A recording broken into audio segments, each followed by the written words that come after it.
Hello everyone, আজকে আমি আপনাদের জন্য নিয়ে এসেছি তাল দিয়ে একদমই নতুন ধরনের তেল ছাড়া তালের বড়া বা তালের পিঠা রেসিপি। এটা আপনারা যখন ইচ্ছা তখন তৈরি করে ফেলতে পারবেন। তাল ছাড়ানো থেকে নিয়ে টোটালি আমি ভিডিওটাতে কিন্তু দেখিয়ে দিলাম, স্টেপ বাই স্টেপ ফলো করবেন বন্ধুরা, আর পুরোপুরি ভিডিওটা দেখবেন, তাহলে বুঝতে পারবেন যে রেসিপিটা কেমন করে করতে হবে। দেখুন, এখানে একটা পাকা তাল নিয়ে নিয়েছি। পাকা তালটাকে ঠিক এইভাবে ফাটিয়ে নেবো। ফাটিয়ে নিয়ে ওপরের যে কালো অংশটা আছে সেটাকে খুব ভালো করে ছাড়িয়ে নিতে হবে, দিয়ে এটা পাল্পটা বার করতে হবে। পাল্প বার করার জন্য এরকম ধরনের ঝুড়ি নিয়েছি, বা আপনারা জালিওয়ালা বাসনগুলো ব্যবহার করতে পারে। এইভাবে ওপর দিকে ঘষা দিলেই দেখবেন কিন্তু খুব সুন্দরভাবে পাল্প বেরিয়ে আসে। দেখুন, আমি দেখিয়ে দিচ্ছি আপনাদের। তো এইভাবে পাল্পটাকে পুরো তৈরি করে ফেললাম, দিয়ে আলাদা রেখে দিচ্ছি। অপর দিকে একটা প্যানের মধ্যে দিয়ে দেবো 1 বাটি পরিমাণে সুজি। সুজিটা দিয়ে খুব ভালো করে এইভাবে নাড়াচাড়া করে আমাদেরকে ভেজে ফেলতে হবে।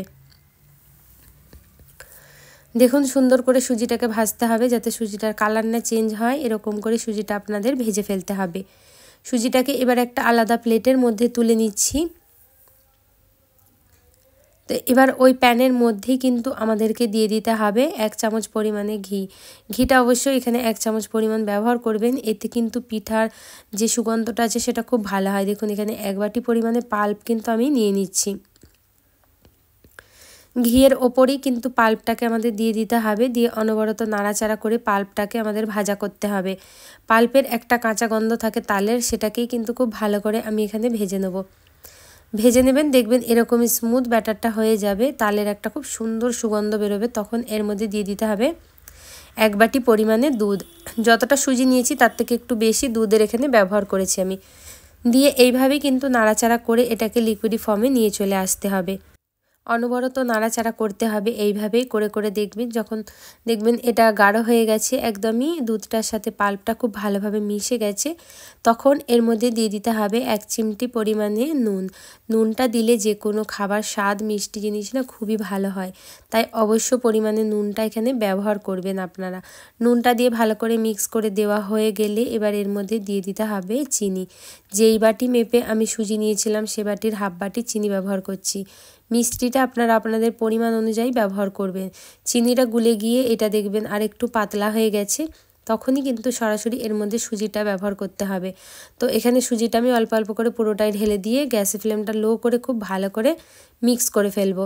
আর দেখবেন সুজিটা কিন্তু ভালোভাবে যখন দেখবেন সুন্দরভাবে মিক্স হয়ে গেছে পাল্পের সাথে, আর পাল্পটা ফোটা স্টার্ট হয়ে গেছে, গ্যাসের ফ্লেমটা একদমই লো করে দেবেন। আর এর মধ্যে দিয়ে দিতে হবে চালের আটা।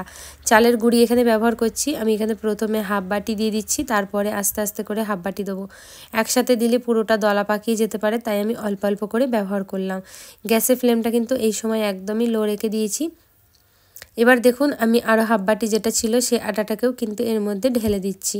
ঢেলে দিয়ে এইভাবে ভালো করে নাড়াচাড়া করে এরকম একটা ডো তৈরি করতে হবে। আর তারপরে এর মধ্যে এর টেস্টটাকে বাড়ানোর জন্য দিয়ে দিচ্ছি নারকেল কোড়া।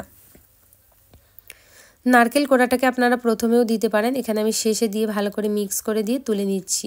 যখন ডোটা দেখবেন এইভাবে প্যান ছেড়ে দিচ্ছে, তখন কিন্তু ডোটাকে আমাদের আলাদা একটা বাসনের মধ্যে তুলে ফেলতে হবে।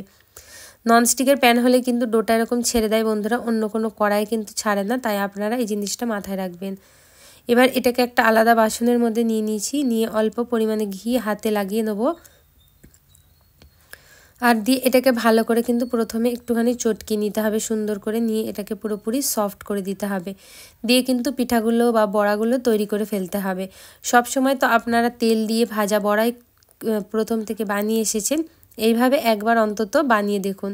এরকম করে একটুখানি লই নিয়ে একটুখানি হালকা হাতে করে ওপর দিকটা নিচের দিকটা ঠিক এইভাবে সরু করে দিলেই কিন্তু খুব সুন্দর পিঠা তৈরি হয়ে যায়। দেখুন,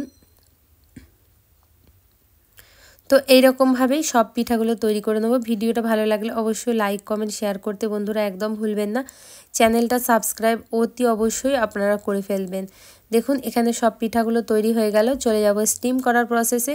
স্টিম করার জন্য একটা জালিওয়ালা বাসনে প্রথমে আমি কিন্তু ঘি ব্রাশ করে নেবো সুন্দর করে, যাতে এই পিঠাগুলো হওয়ার পরে একে অপরের সাথে লেগে না যায়, সেই জন্য ঘিটা অবশ্যই ব্রাশ করবেন। ঘিটা ব্রাশ করা হয়ে গেলে একটা একটা করে পিঠা এর মধ্যে আমাদেরকে কিন্তু সাজিয়ে দিতে হবে। তো চলুন সবগুলো পিঠাকে আমি সাজিয়ে দিচ্ছি। আর অপর দিকে কিন্তু একটা কড়াইয়ের মধ্যে আমি জল গরম করতে আগে থেকে বসিয়ে দিয়েছি। যখনই দেখবেন পিঠাগুলো সাজানো হয়ে গেছে, স্ট্যান্ড বসিয়ে তার উপরে পিঠার বাসনটাকে এইভাবে বসিয়ে দিয়ে এটাকে কিন্তু ঢাকা দিয়ে দিতে হবে। ঢাকা চাপা দিয়ে এবার এটাকে কিন্তু হাই ফ্লেমে আপনাদের 5 থেকে 10 মিনিট মতো স্টিম করে নিলেই হয়ে যাবে। দেখুন এখানে 10 মিনিট হয়ে গেছে। এবার পুরোপুরি ভাপটাকে শেষ করে দেওয়ার পরে 10 থেকে 15 মিনিট পর দেখাচ্ছি। পুরোপুরি ঠান্ডা হয়ে গেছে পিঠাগুলো, দেখুন এবার কতটা সুন্দর হয়েছে। এইভাবে অন্তত একবার তৈরি করে দেখবেন আর আমায় কমেন্ট করে জানাতে ভুলবেন না আপনাদের রেসিপিটা কেমন লাগলো। পুরো ভিডিওটা দেখার জন্য আপনাদেরকে অসংখ্য ধন্যবাদ। ভালো থাকবেন আর সুস্থ থাকবেন, এইভাবে আমার ভিডিওগুলো দেখবেন।